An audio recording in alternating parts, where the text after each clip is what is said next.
Hello guys, তো কেমন আছো? তো ফাইনালি আজকে তোমাদের কাছে একটা ব্লগ নিয়ে চলে আসলাম। আর আজকে হয়েছে কি, আমার আব্বা গাড়িটা চালাচ্ছিল, আর বলতে গেলে আমার থার্ডটা আর কি। তো আমি যাচ্ছি এখন কৈচর, কিন্তু কৈচরে কি কাজ আছে সেটা বুঝতে পারছিলাম না। হ্যাঁ, তো চলো ওখানে যে দেখা হচ্ছে। আর আমার রাত্রে ঘুমটা এত খারাপ হয়েছিল সেটা তোমাদেরকে বলতে বোঝাতে পারো না। হ্যাঁ গাইজ, তো ওইসব কথা ছাড়ি, তো দেখি এখানে এত সুন্দর মানে ভিউ দিচ্ছিল, আর ভিউটা দেখতে দেখতে সালা আমি ঘুমিয়ে যাই আর কি।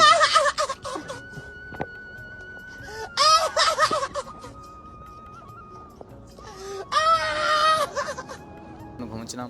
হ্যাঁ গাইজ, ঘুমোতে ঘুমোতে এখানে চলে আসলাম কৈচর। আর কৈচরে এখানে এসে দেখলাম যে এখানে দেখছি একটা বড় অ্যাক্সিডেন্ট হয়েছিল আর কি। তো এখানে ছানাগুলো তৈরি করে, আর এখানটায় ঘোষপাড় এখানে এত রাস্তাটা জাম হয়ে যায় কি, মানে এখানে দেখছি গাড়িটা অ্যাক্সিডেন্ট হয়ে গেছিলো।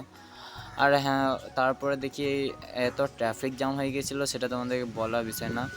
হ্যাঁ, তারপরে দেখি এখানে একটা অটো এসেছিলো, আর অটোর মধ্যে একটা আইসক্রিম ফ্রি ছিল, তো ওটা চাপানোর জন্য এসেছিলাম। তারপরে বুঝতে পারলাম যে এটা হয়েছিল বিয়ে বাড়িতে ডেলিভারি ছিল, তাই কি আমি বিয়ে বাড়িতে ডেলিভারি করে তোমার